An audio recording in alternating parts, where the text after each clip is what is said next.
Muy buenas tardes, bienvenidos a otro video del Centro de Estudios Contables del profesor Pinto Perry. En esta oportunidad vamos a conversar sobre los regímenes de tributación del impuesto a la renta primera categoría, haciendo énfasis en el artículo 14 ter de la Ley de Impuestos a la Renta. Tenemos que recordar este esquema, que es una estructura de la Ley de Impuestos a la Renta, pueden haber otras, esta no es esta es la que yo ocupo comúnmente, en la cual podemos ver la Ley de Impuestos a la Renta que tiene un hecho grabado, que es la generación de ingreso, generación de renta, que es todo ingreso y genera utilidad o beneficio para el contribuyente, cualquiera sea su naturaleza, origen o dominación, cualquier tipo de incremento de patrimonio. Un concepto grande, omnigravante, omnicomprensivo, como dicen también los fallos de los altos tribunales de nuestro país, por lo tanto todo cae dentro de este concepto. Por política tributaria, también un concepto contenido en algunos fallos de, de nuestros tribunales, existe los ingresos no constitutivos de renta, que están expresamente mencionados en los artículos 17, 104 y 107. Si el concepto renta no está en esos articulados, tenemos un concepto de renta propiamente tal. Y ese concepto de renta puede ser de primera categoría o de segunda categoría. Esa renta, cuando ya estamos enfrente de una renta, tenemos que pagar algún impuesto pertinente. Y la norma general es que esas rentas sean de primera categoría y que se relacionan con el impuesto global complementario, no el impuesto de segunda categoría, sino que el impuesto global complementario, es decir, el impuesto que afecta a las personas naturales cuando son personas naturales cuando tienen domicilio o residencia en Chile, y también el impuesto adicional que son para los contribuyentes que no tienen domicilio o la residencia en Chile.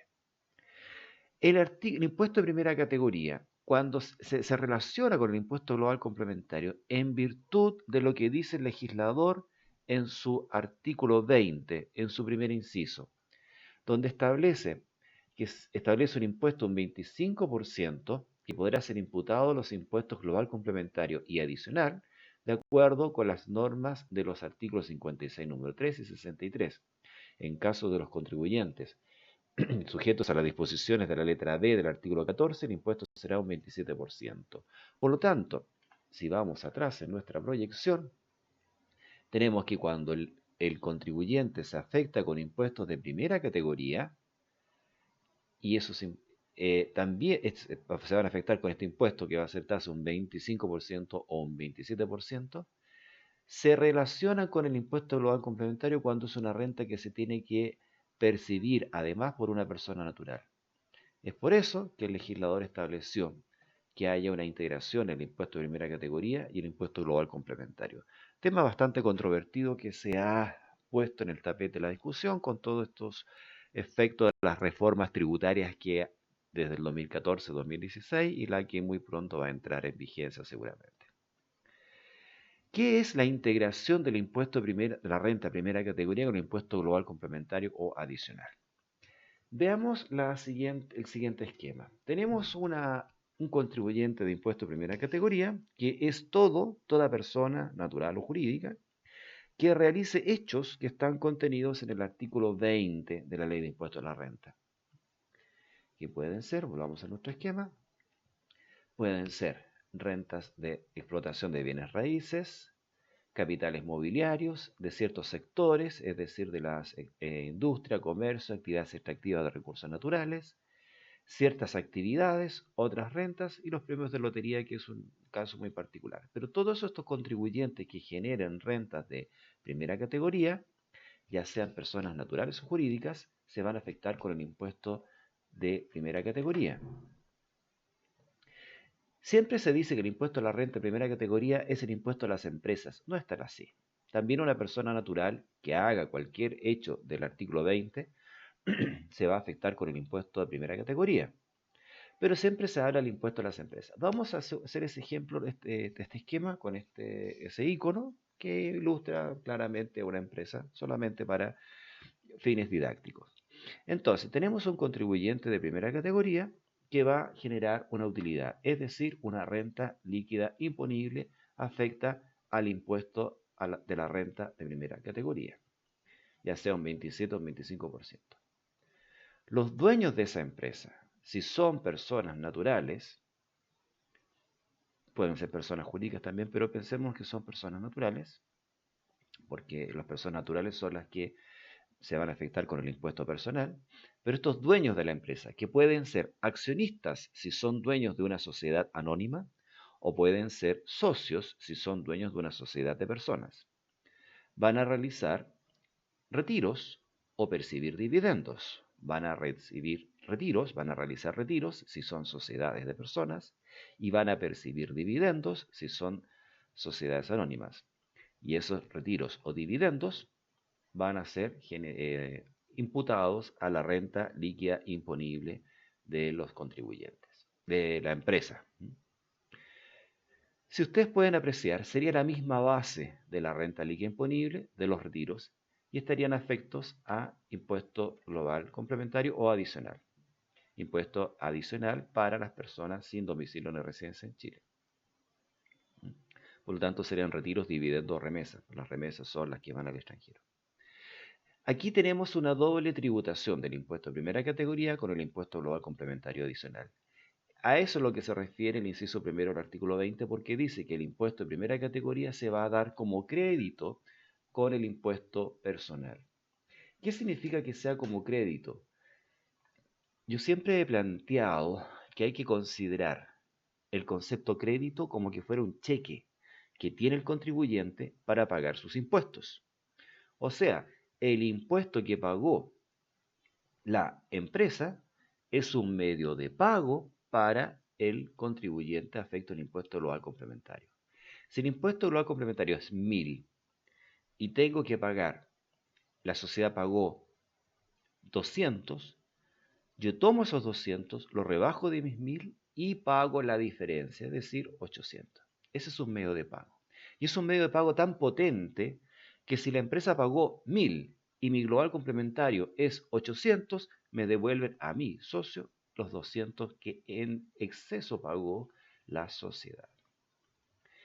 Bueno, esa es la integración. Ahora, habiendo renta, una renta afecta a primera categoría impuesto global complementario, se tiene que determinar de alguna manera. Cuando hablemos de una renta afecta impuesto de primera categoría y también impuesto global complementario adicional, vamos a decir que es una renta ordinaria, una renta que se afecta con la tributación general.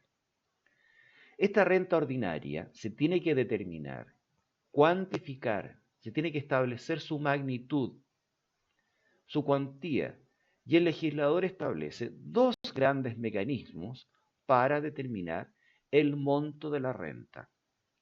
Un régimen de renta presunta y un régimen de renta efectiva.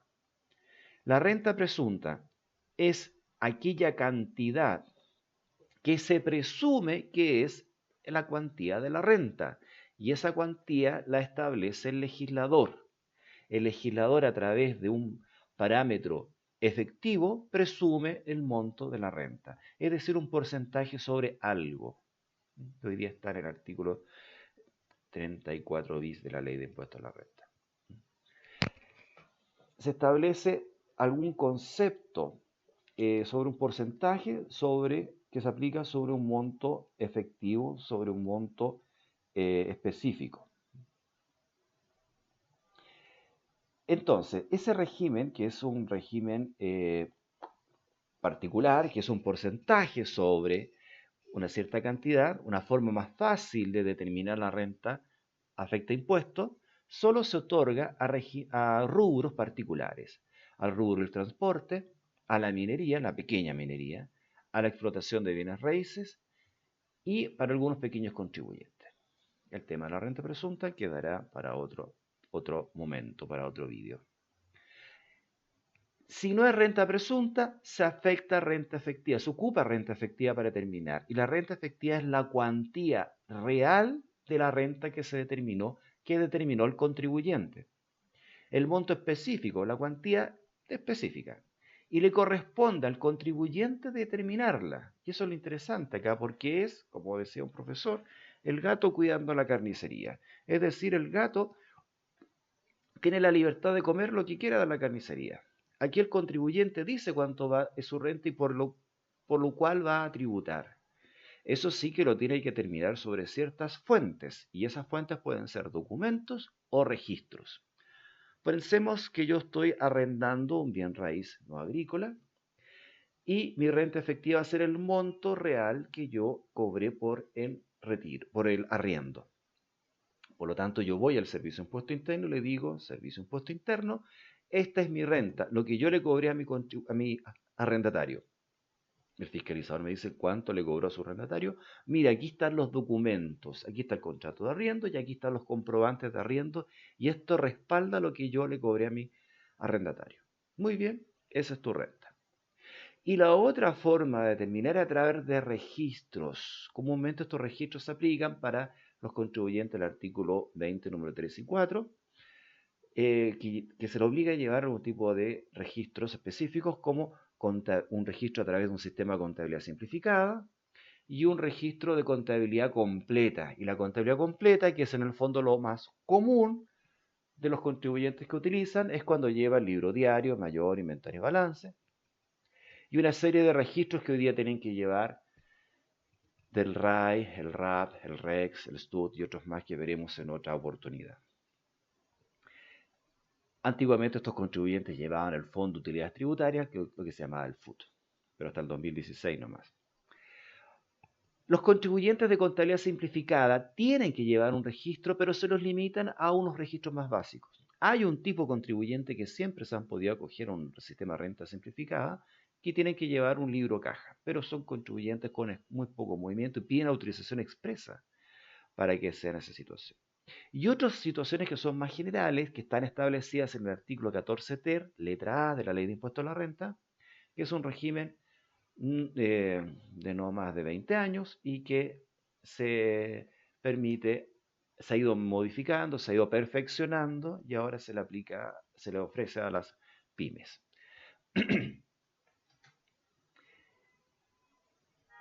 Ahora, pensemos los siguientes contribuyentes. Contribuyentes de la Ley de Impuestos a la Renta, pensemos metafóricamente una empresa, genera una renta líquida imponible y va a tributar por retiros, dividendos o remesas para los dueños de la empresa. ¿Cómo se determina esa renta líquida imponible? Ahí están los regímenes de tributación que vamos a comentar a grandes rasgos en esta oportunidad. Puedo tributar según la letra A del artículo 14 de la Ley de Impuestos a la Renta, que se llama Sistema de Renta Atribuida o, como dice la ley, de imputación total de créditos de impuestos finales. También puede ser la letra D, artículo 14, la letra D del artículo 14, que se llama Sistema Parcialmente Integrado o de imputación parcial de créditos o en impuestos finales. Y tenemos la letra A del artículo 14 ter. Vamos a ver lo siguiente. Los contribuyentes de la letra A del artículo 14 o los 14A tributan por renta atribuida. La Ley de Impuesto a la Renta tuvo una modificación en el año 2014-2016 y se incorporó este concepto de renta atribuida que dice lo siguiente, vamos a hacer karaoke académico. Por renta atribuida, aquella que, para efectos tributarios, corresponda total o parcialmente a los contribuyentes los impuestos global complementario adicional al término del año comercial respectivo, atendido su carácter de propietario, comunero, socio accionista de una empresa sujeta al impuesto de primera categoría conforme a las disposiciones de la letra A y C del artículo 14 y letra A del artículo 14 ter y demás normas legales en cuanto se trate de rentas percibidas o devengadas por dicha empresa, aquella que se hubiesen sido atribuidas de empresa a que ésta participe y así sucesivamente.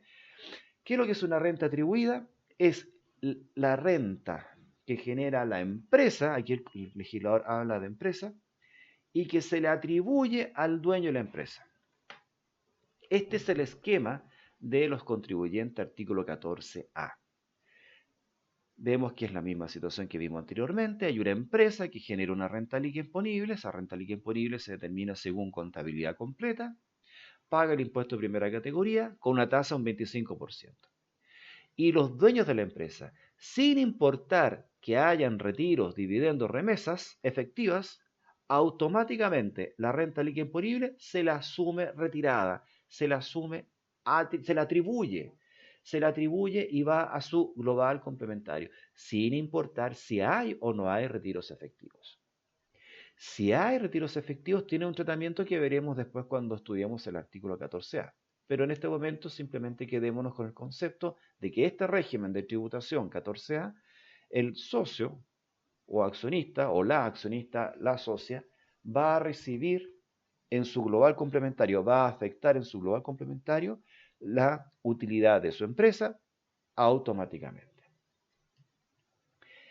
Los contribuyentes del artículo 14b van a tener el mismo esquema. La empresa va a tener una renta líquida imponible que va a terminar según contabilidad completa y va a pagar el impuesto de primera categoría con tasa 27%, más alta.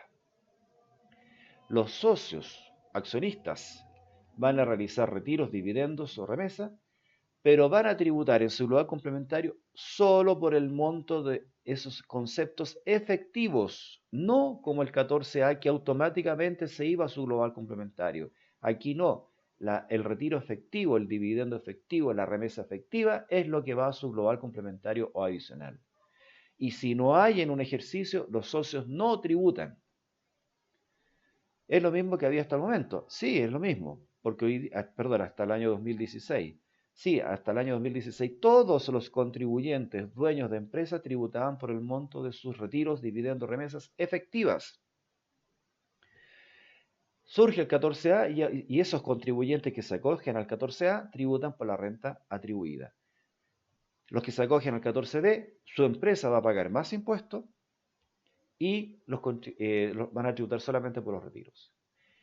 Entonces hay aquí una diferencia. Oh, qué bien, yo voy a si no hago retiros no pago impuestos. Sí, oh, pero mi empresa va a pagar más impuestos de primera categoría. Sí.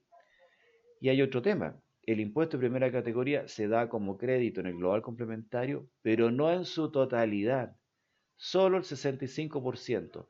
Yo imputo el crédito de primera categoría y tengo que devolver el 35%. Ese es el concepto después. Vamos a ver con más detalle cómo se hace mecánicamente eso. Pero hay una diferencia en el 14A al 14B. Los socios tributan solo por los retiros efectivos, la empresa paga un 27% y los socios no pueden imputar todo el crédito de primera categoría en su global complementario. Ese es el otro régimen que puedo utilizar para tributar en primera categoría, vinculado con esta integración del global complementario. La letra A del artículo 14 ter, en realidad el 14 ter se llama regímenes especiales para la micro, pequeña y mediana empresa, y la letra A establece un régimen especial para la inversión, capital de trabajo y liquidez. Ese es el título de esta normativa porque ofrece este mecanismo de tributación que es independiente al 14A y el 14B. Es muy similar al 14A porque también es una renta atribuida, ya lo vimos en la definición de renta atribuida, y tiene ciertos beneficios que llaman algunos.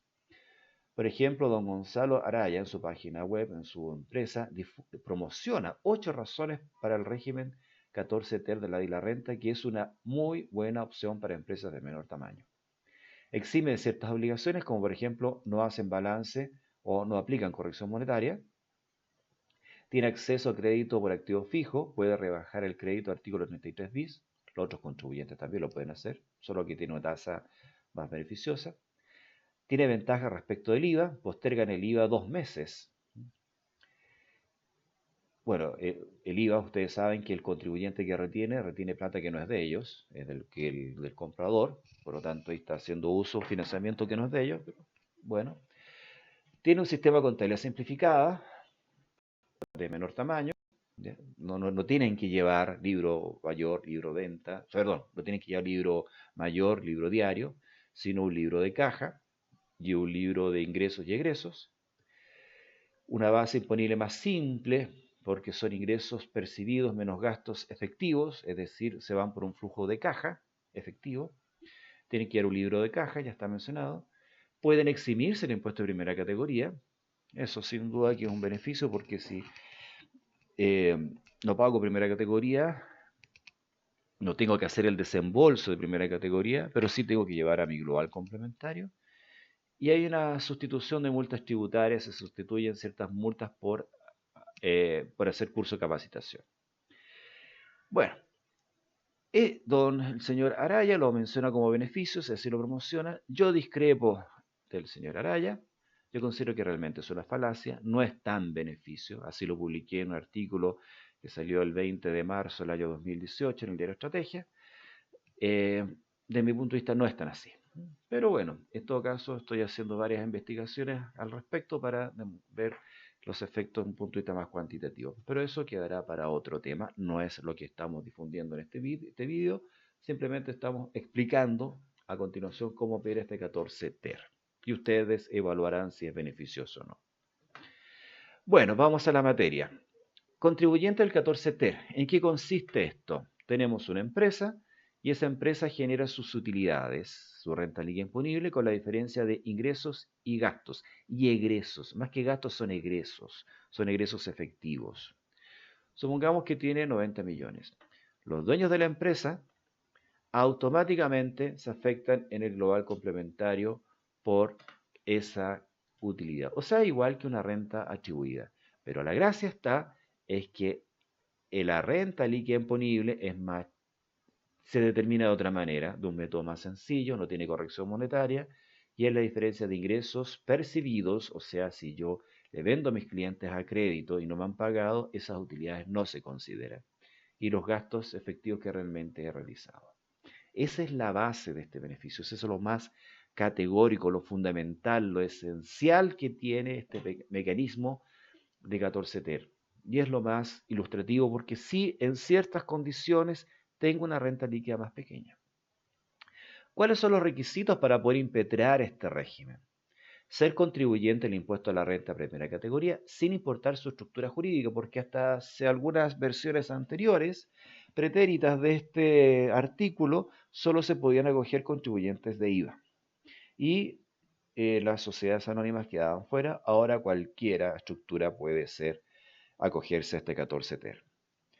Promedio de ingresos percibidos o devengados por ventas y servicios de su giro tienen que ser inferior a 50.000 UFs en los últimos 3 años comerciales anteriores al ingreso.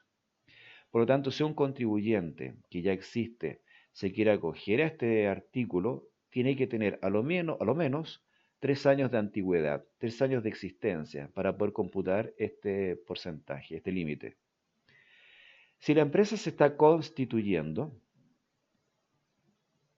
y otro tema muy importante, no pueden haber años, en estos 3 años, con ingresos superiores a 60.000 UF.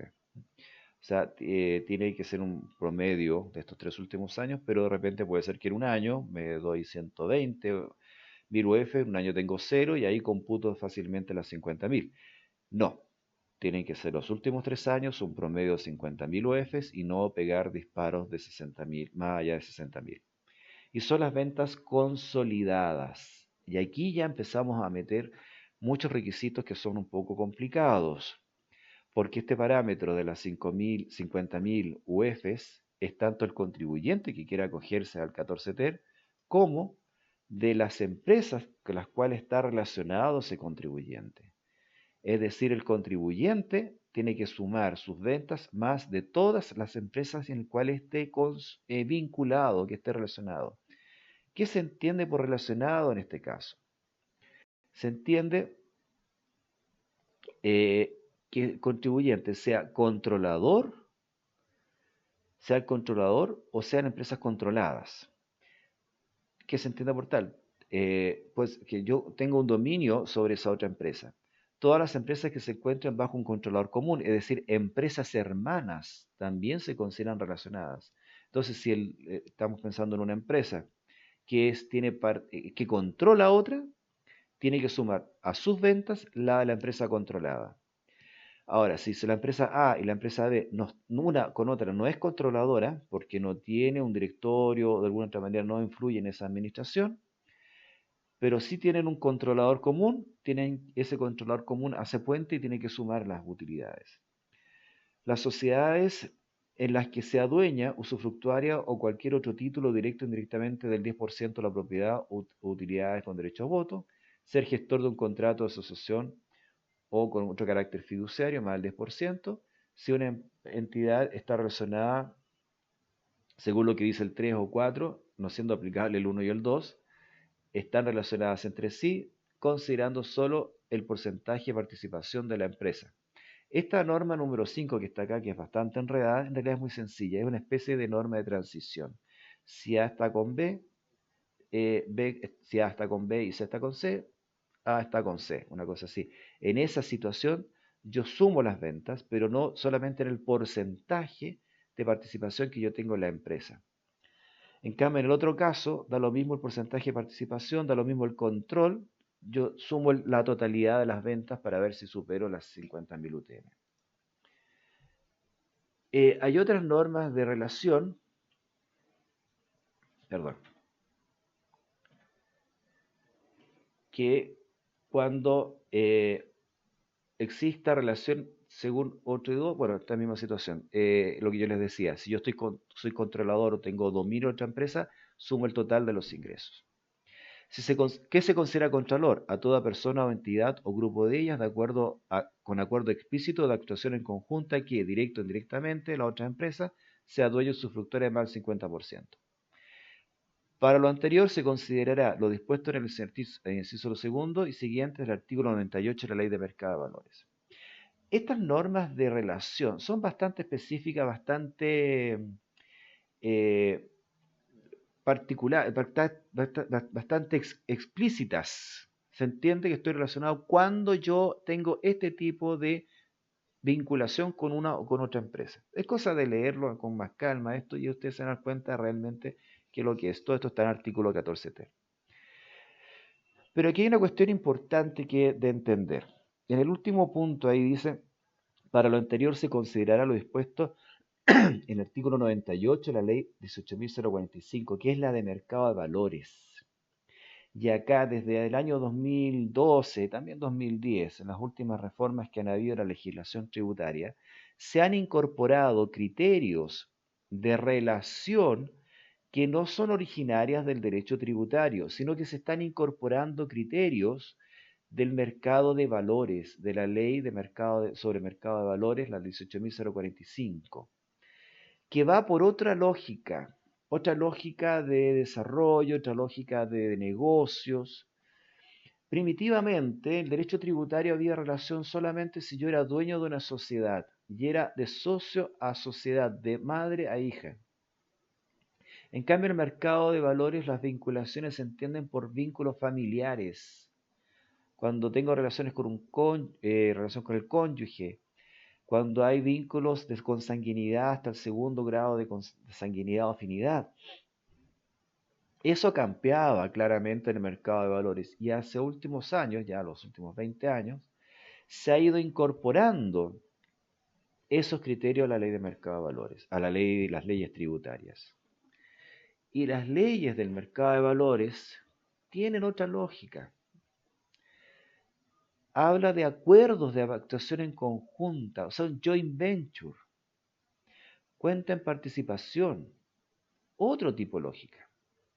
Entonces yo los invito a que con calma ustedes lean el artículo 98 y vean cómo se incluye a los cónyuges, parientes, en acuerdo de participación en conjunta, que son asociaciones o negocios que se hacen de un momento a otro, que en algunos casos se hacen por escritura, pero son acuerdos dinámicos en el mercado de capitales, mercado de valores.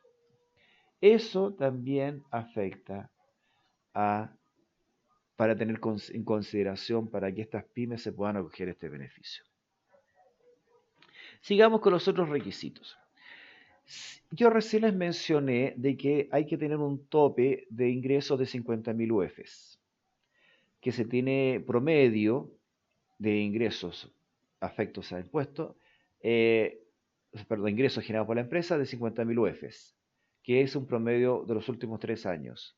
Pero si la empresa parte, y hay que tener 3 años de antigüedad, si la empresa parte, el capital propio tiene que ser inferior a 60.000 UFs.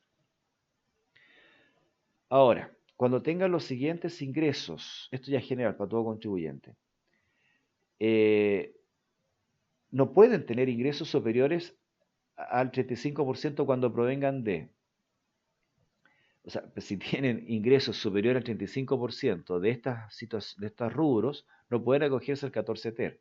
Es decir, si dentro del grupo de mis ingresos tengo rentas del 20 número 1 y 2, es decir, explotan bienes raíces, pero sí pueden ser de bienes raíces agrícolas, o sea, bienes raíces no agrícolas. Participación en contratos de asociación en cuenta en participación, tener o poseer derechos de sociedades, cuotas de fondo de inversión o acciones sociales anónimas que supere el 20% total de los ingresos, y todo eso supere el 35%, no me puedo acoger al 14 ter. Es decir, mis rentas esencialmente tienen que provenir del comercio, de la industria, de otro tipo de situaciones. Pero no sociedades de inversión, eso que en el fondo quiere restringir el legislador. No pueden acogerse tampoco cuando el capital pagado pertenezca a más del 30% a socias o accionistas que sean sociedades que emitan acciones de cotización bursátil o sean empresas filiales de estas. O sea que dejan la posibilidad, evitan la posibilidad de que se metan, que acojan este mecanismo sociedades anónimas abiertas, es decir, grandes empresas que de alguna u otra manera estén aprovechando beneficios para las pymes en forma camuflada. ¿Cuándo se puede inscribir en este mecanismo? Cuando se inician actividades dentro de los 2 meses siguientes que se inician actividades, eso cuando se inicia la empresa, desde el 1 al 30 de abril de cada año, vía internet o a través del formulario 3264, y a partir del 1 de enero del 2016, todo contribuyente de renta presunta, el artículo 34, debe acogerse a través del mismo contribuyente, que es la posibilidad cuando se estableció esto, que mucha gente quería acoger, se les dio algunos plazos particulares. Bueno, vamos cómo se termina la base imponible. De total de ingresos percibidos del ejercicio y devengado algunos casos particulares, se rebajan los gastos egresos efectivamente pagados en el ejercicio sin reajuste, y ahí tenemos la base imponible del impuesto primera categoría, el impuesto a la renta primera categoría, o impuesto global complementario, o se puede generar una pérdida tributaria también. Y en ese caso se considera la pérdida un egreso para el ejercicio siguiente. ¿Qué criterios se consideran en los ingresos? Son ingresos percibidos, ingresados materialmente al patrimonio del contribuyente, porque son ingresos devengados solo cuando se tiene un derecho a título, pero en este caso eh, se consideran ingresos realmente percibidos. Ahora, una cosa muy importante, no importa el origen, fuente, si son grabados o exentos del tributo de primera categoría, es un tema muy importante. Ojo, son devengados los ingresos a crédito. La norma general es que eh, solamente se consideran ingresos percibidos. Los ingresos devengados no se consideran esto porque los devengados son los ingresos a crédito. No se consideran ventas de activos fijos que no se deprecia, como terrenos, cuotas, dominios sobre ellos. Por lo tanto, de mis ingresos puedo eximir la venta de algún tipo de terrenos. De los egresos son las cantidades pagadas por compra, importaciones y prestaciones de servicios, afectas, exentos o no grabados con IVA, sin incluir obviamente el IVA cuando proceda, remuneraciones sobre honorarios, intereses pagados, adquisiciones de activos fijos, salvo automóviles, station wagon, pérdidas de ejercicios anteriores, como les dije, créditos incobrables castigados durante el ejercicio que hayan generado ingresos que ya se tributaron cuando se agotaron prudencialmente los medios de cobro, es decir, hay un cliente que yo le mantuve la factura y quebró ese crédito, esa cuenta por cobrar la puedo rebajar de mis ingresos, y gastos menores no documentados hasta un equivalente al 0,05% de los ingresos percibidos con un máximo de una UTM de una UTA y una UTM. Los egresos para el primer año, si yo me acojo a esta normativa, el primer año puedo rebajar las pérdidas del ejercicio anterior, llevo todo el ejercicio como aún no apreciado, todo el activo fijo como egreso, y puedo rebajar las existencias que yo ya tengo al año anterior. Es decir, el primer año yo estoy en régimen normal y me acojo a renta al artículo 14 ter, estos conceptos los llevo inmediatamente a resultados. Algunas consideraciones generales. Se consideran todos los ingresos sin importar si son exentos, rentas o no. No se aplica a los créditos ni franquicias de impuesto de primera categoría. No lleva libros contables ni realizan inventarios y no llevan FUT, que en realidad ya nadie lleva FUT. Se le aplica una tasa especial de impuesto de PPM fija. Solamente te lleva libro compra y venta, ingresos y egresos y libro caja. Yo llevo, me puedo eximir del libro ingresos y egresos si llevo el libro compra y venta. Si no tengo no soy contribuyente IVA, tengo que llevar ingresos y tengo que llevar el libro caja. Y las gratificaciones se calculan sobre la base de la renta líquida imponible sin considerar las pérdidas, gratificaciones laborales. Este es el 14 ter, que como pueden ver no es tan sencillo. Se vende, se anuncia, la autoridad lo plantea como un beneficio porque no lleva contabilidad completa. No sé si realmente ese es un beneficio para los contribuyentes. De hecho, una encuesta informal que yo hice con algunos colegas me decían de que igual tenían que llevar contabilidad porque los bancos exigen la contabilidad para otorgar los créditos. Y por último, realmente los pymes de este país, que son los locales comerciales, el contribuyente no tiene idea de contabilidad y piden registros y necesita un contador para que le haga esto. Por lo tanto, ese beneficio no llevar contabilidad de punto de vista no estar así. Sí puede haber una menor carga tributaria porque la renta líquida es más fácil de determinar y se aplican como gastos conceptos que el régimen general no lo acepta. Bueno, este es el 14 ter y por la atención prestada, muchas gracias, nos veremos en otro vídeo.